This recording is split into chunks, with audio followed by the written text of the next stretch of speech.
Food insecurity is the limited or uncertain access to enough affordable, safe, and nutritious food for a healthy life. It affects 1 in 7 US households, which is more than 44 million people.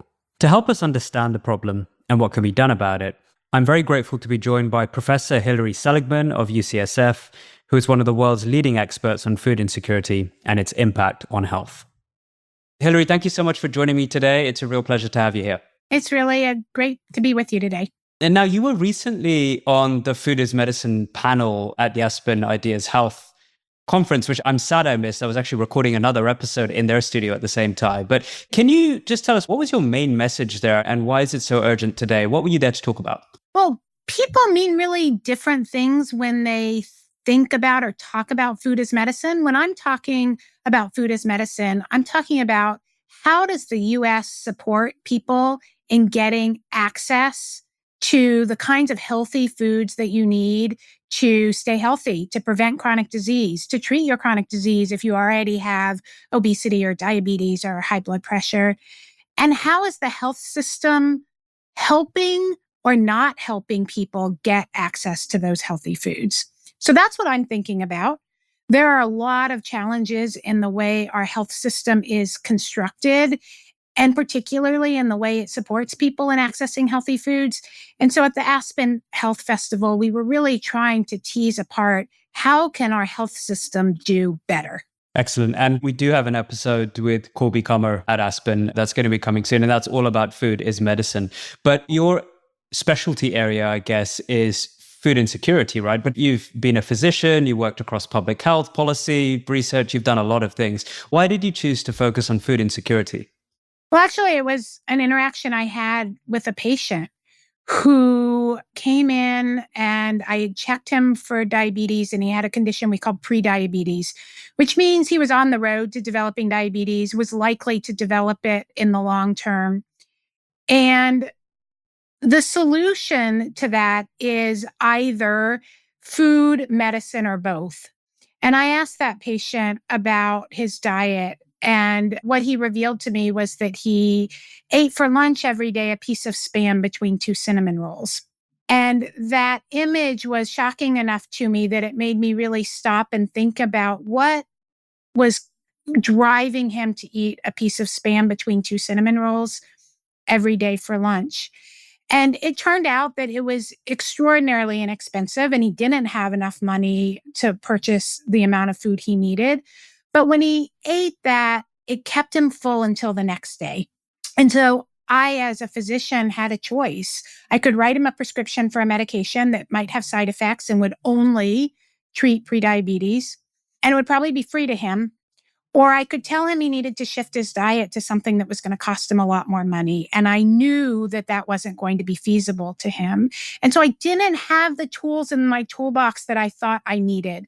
Because if I could get him access to healthy food, I would lower his risk of progressing to diabetes. I may also lower his cancer risk. I may lower his high blood pressure risk. But I didn't have a way to do that. And it made me start thinking 20 years ago about, what if I could write a prescription for healthy food just the same way I could write a prescription for a medicine that would help prevent him from developing diabetes? And I think every physician must have at least one story like this. I know that I had many instances when I saw this in the UK, when I was volunteering abroad. It was the same root cause issues that I was seeing everywhere. And I just thought, and this is actually what encouraged me to go into public health. But what we're seeing, from my understanding, is that food insecurity, which we'll define in a moment, is rising again after several years in decline in the US. And that's a surprise, right? What's going on there? Well, actually, if you think back to the early days of the pandemic, what you probably saw on the news was increased attention to food insecurity and the lines that were developing at food banks that were sometimes miles long to pick up food in the context of people not being able to go to work and not having a paycheck. And that was really evidence of how many people in the United States are living paycheck to paycheck. And the assumption was that food insecurity rates were going to soar in the United States, but they didn't. We were tracking and monitoring food insecurity rates every year just like we always do. And what we saw is that food insecurity rates stayed stable. And what we attribute that to is that we had very effective policies that were very quickly put into place that raised SNAP benefits, that allowed people to stay in their federal nutrition programs for longer, that brought school meals to children at home when they weren't going to school, that mobilized food banks and food pantries to get foods out into the community quickly. That stuff worked.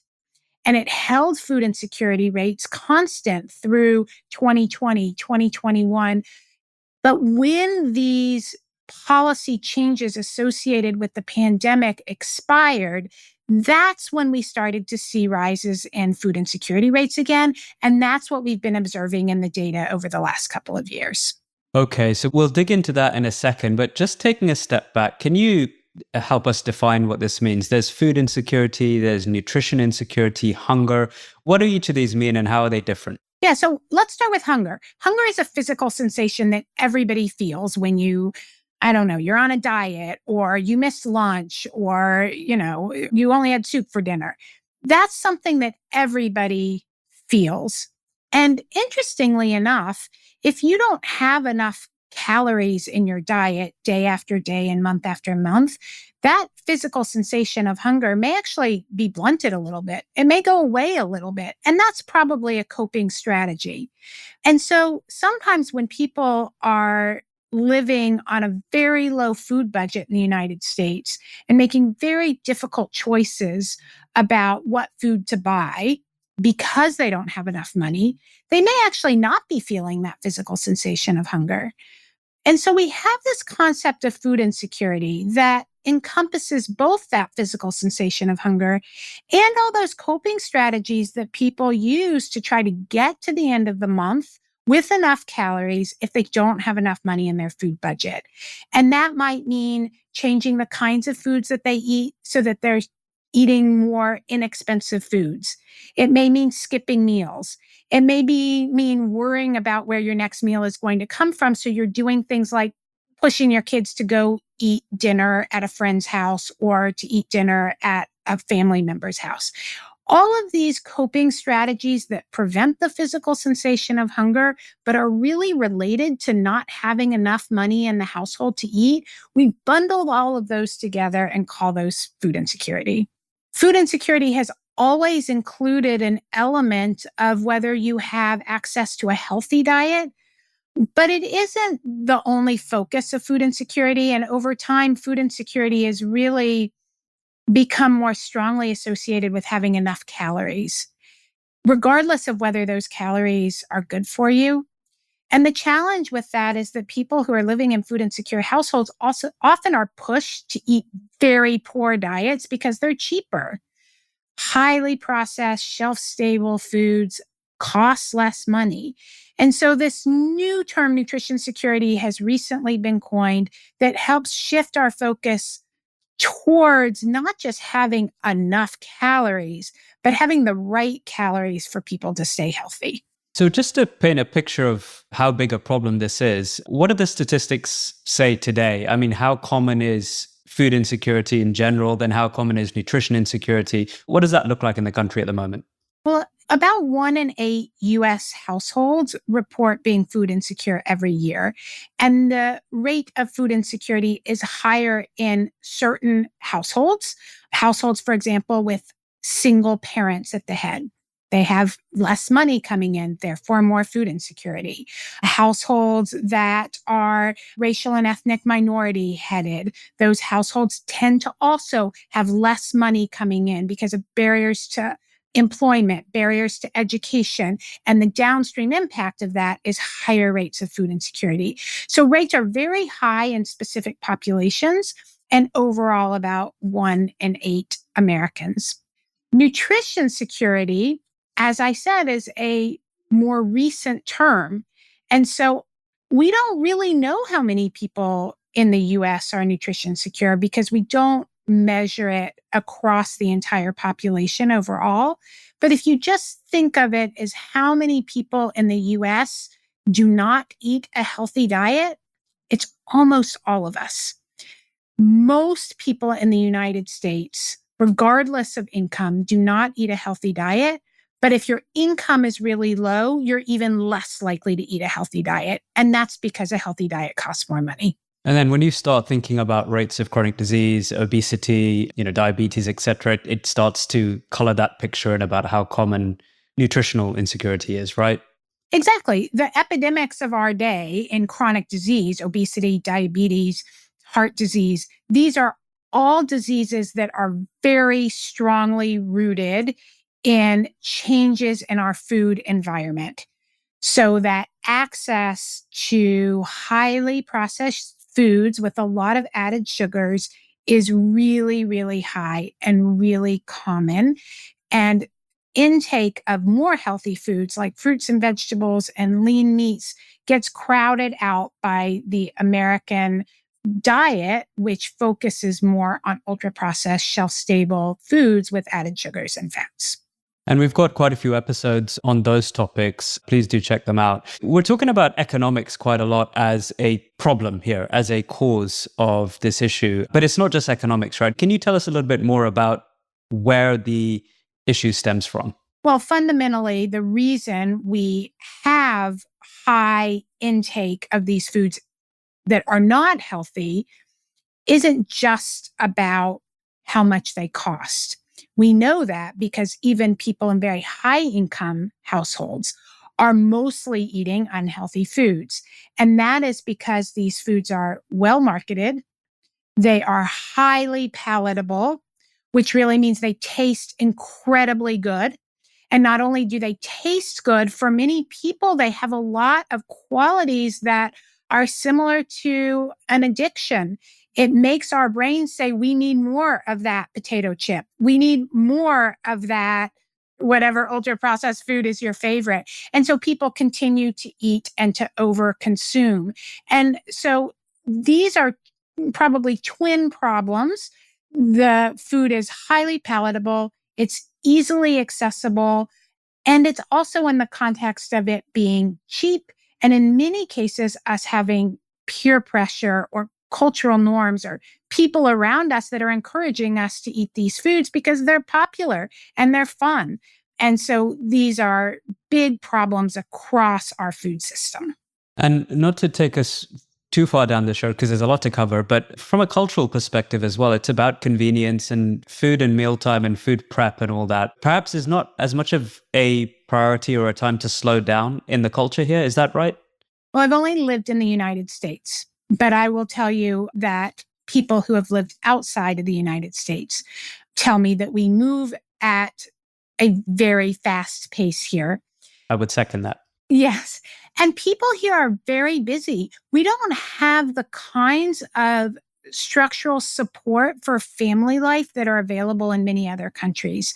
And so if you think about a single mother getting home at the end of a long day of work and having 3 children to feed, that mother is going to make difficult choices, whether to use her time and energy to cook or to use her time and energy to help her children with their homework or to take their children to, purchase the school supplies they really need to purchase. These are difficult decisions, particularly in the United States, where people don't have support for many of these other parenting duties. And so we hear parents all the time talking about how the number one driver of the food they put on their table at home is how quickly they can get it there. And that pushes people towards using highly processed foods that can be heated up in the microwave and put on the table quickly. And trust me, I get it.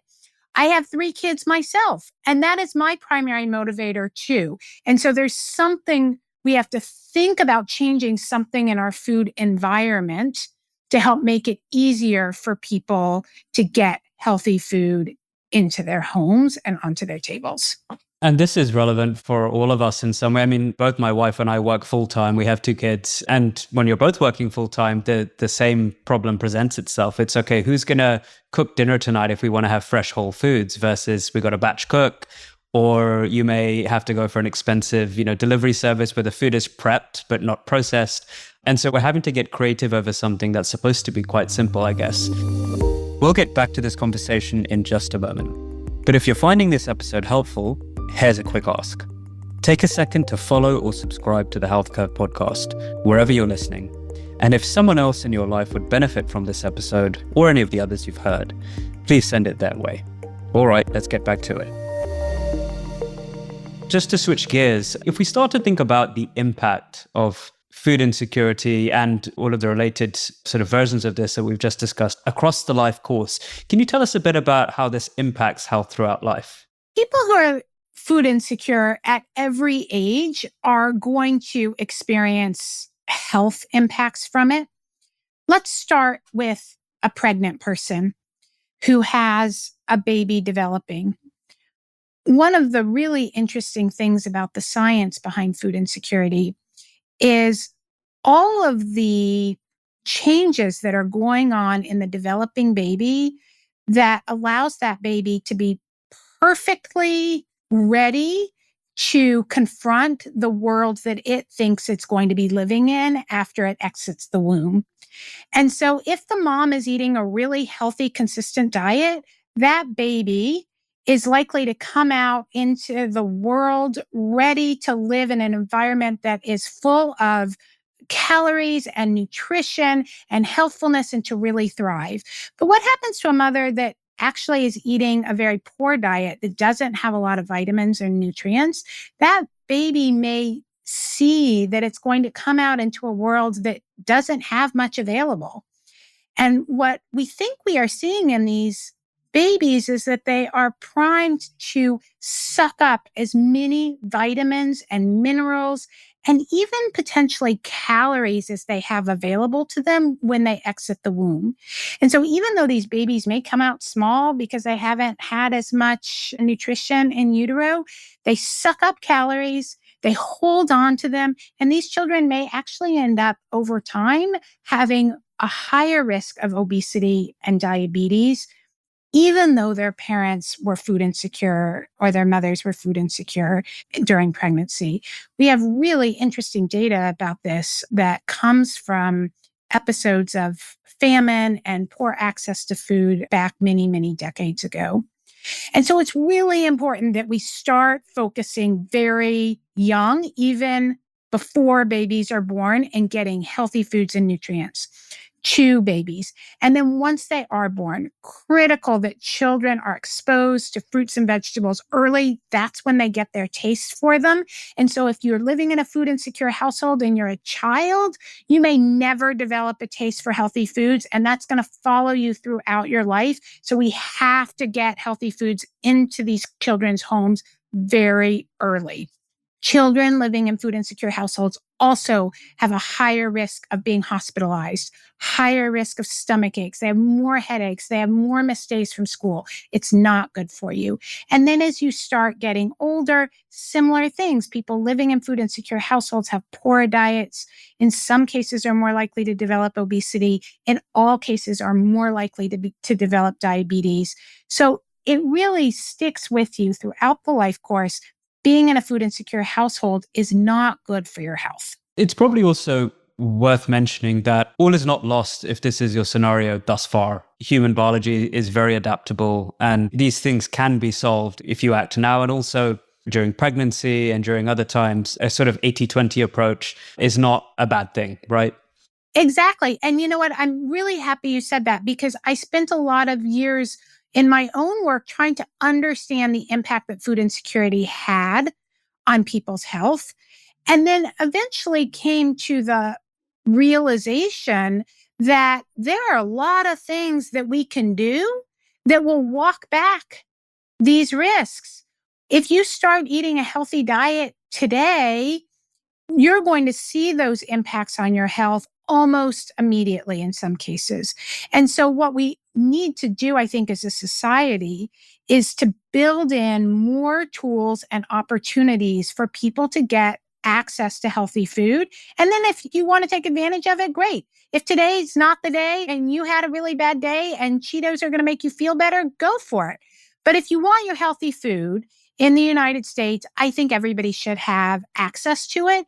And I think if that were the case, we would have a lower incidence of obesity and diabetes and other of these diet-related diseases. Those diseases might go down if everyone had an opportunity to eat healthy when they wanted to. So we have had some policy changes recently, changes to SNAP benefits, etc. Can you help people understand what's going on there and what the impact is? SNAP, which used to be called the Food Stamps Program, is one of the largest and most effective programs in the United States for reducing poverty. And so it is considered a really important, if not foundational and critical part of our social safety net. As other components of the social safety net have gotten smaller over time, more people have enrolled in SNAP benefits, and it has caused some alarm and concern in some sectors that we have a great percentage of the US population enrolled in SNAP at any given moment. And so there have been a lot of recent efforts to reduce the number of people who are on SNAP benefits using a number of different mechanisms. And there have also been attempts to shift some of the funding for SNAP away from the federal government to the state government. And finally, I will say that there have been recent policy changes that allow states to restrict the kinds of foods that you can get with your SNAP benefits so that no longer are any foods allowable. But for example, foods like sugar-sweetened beverages, sodas, might not be covered in some states starting in the near future. Okay, and so if we think about some of the policy changes that are going to start having an impact in the coming months and years, what do we expect to see based on what's happened recently? Well, I think you'll see many fewer people on SNAP, both because fewer people will be eligible and also because some people who are eligible will choose to no longer enroll. I also think we will see a continued reduction in the kinds of foods that are accessible with your SNAP benefits so that over time it becomes a narrower and narrower package of items. And I think it is likely that with these changes, the program overall will become more stigmatized. And I fear, based on other times in history when this has happened, that the people who are having to rely on SNAP benefits themselves may become more stigmatized as the language around the program changes. Okay, and then how about some of the other things to do with inflation, rising cost of living? There are a few things going on here outside of, let's say, the tax bill and some other policy changes. So taken together, what should people know about and understand better? So there are a lot of pressures on people's household food budgets that we're going to see in the coming years. If you are enrolled in SNAP today, one of those pressures might be that you will no longer be enrolled in SNAP, or that your SNAP benefit may go down as states elect to pull out or to reduce benefits because they're on the hook for more of the costs. But it's happening at the same time as food prices are rising. That is because of general inflation. It's also because of tariffs being put into place and other economic pressures. And so I think what we're going to see is that overall, the percentage of people's budget that they're going to have to spend on food is going to go up. And that's going to squeeze out other things. It's going to make it more difficult for households, particularly low-income households, to afford other things like other basic necessities, transportation, utilities, and other leisure activities, which I think is going to be really hard for people. On this podcast, we're really big about solutions and trying to help people do what they can themselves, of course, empower them with information, literacy, and some practical tools. So let's move on to the solutions aspect here. So we now have a better understanding of what's going on and what we're talking about. What are some of the interventions that you've seen be really effective for this problem of food insecurity? Let's include nutritional insecurity as well. What can people do that we know works, that the evidence shows works? Well, first of all, if you are able to enroll in SNAP or WIC or the national school lunch program for your children or the school breakfast program, and you haven't done that, do it.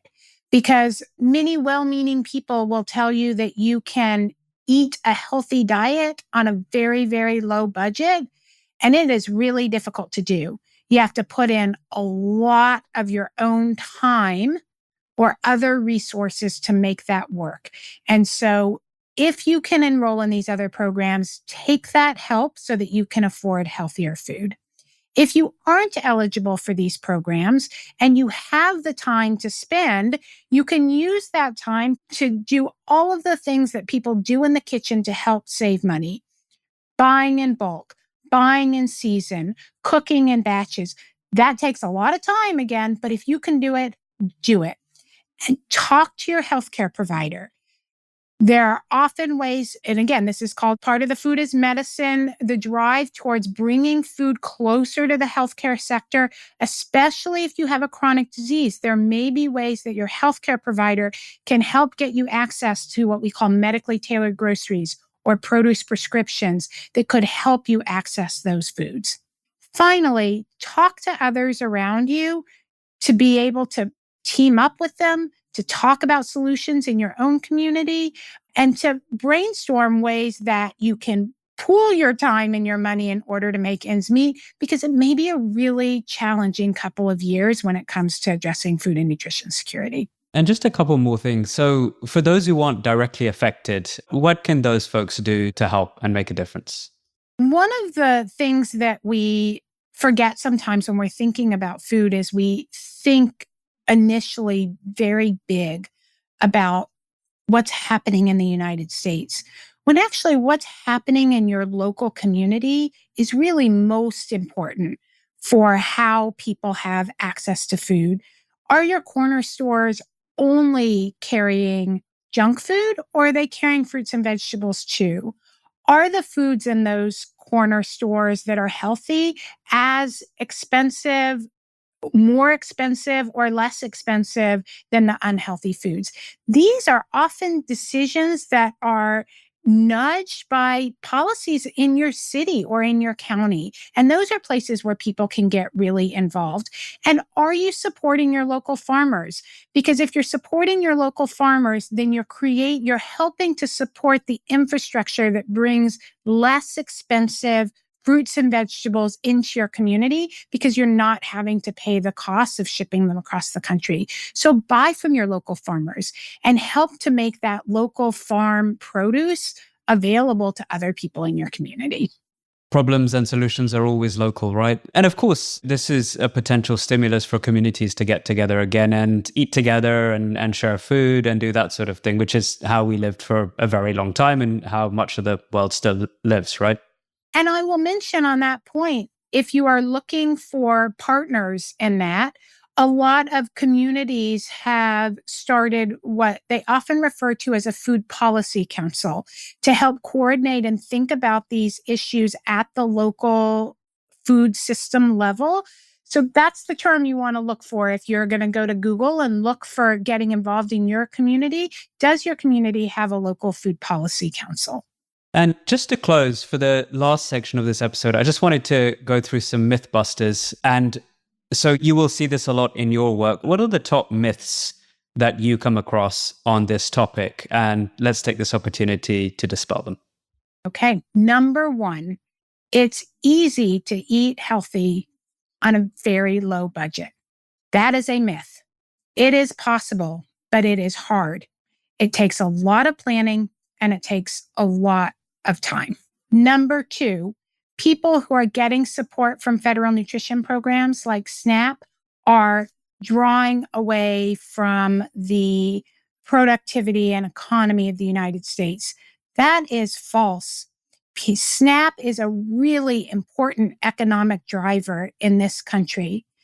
One of the most effective ways the government has to move money into our local economies is to put it into SNAP, because that money gets spent almost immediately in our local communities at our food vendors. And so SNAP actually plays a really important role in keeping our local economies going when we are heading towards recession. or when there are a lot of pressures on our food economy and our economy tends to be contracting, SNAP helps keep things going. And the number 3 thing I will say is that there is a myth that food insecurity is an urban problem. Rural America is going to have a really challenging time in the coming years because our farming communities are likely going to have a very difficult time with the agricultural policies being put into place right now. And they're at very high risk of food insecurity. And so I think we really need to keep an eye on the people who live in rural communities and offer our support to them, because access to federal nutrition programs and food banks and food pantries are really important in rural communities as well. Food is one of those things that we can invest in early as a society and as a nation that will reap great benefits in the end. If we have access to healthy food, we see children perform better at school. We see them more likely to reach their economic potential, to be self-sufficient as they age. Older adults who have access to healthy food are more likely to stay in their homes and not have to be institutionalized, which costs us a lot of money. So paying for food or supporting people's food needs now may seem like a huge, crazy investment, but it pays off in the long term. And it's really important for us because food is foundational to making sure that our society stays healthy and ready for the future.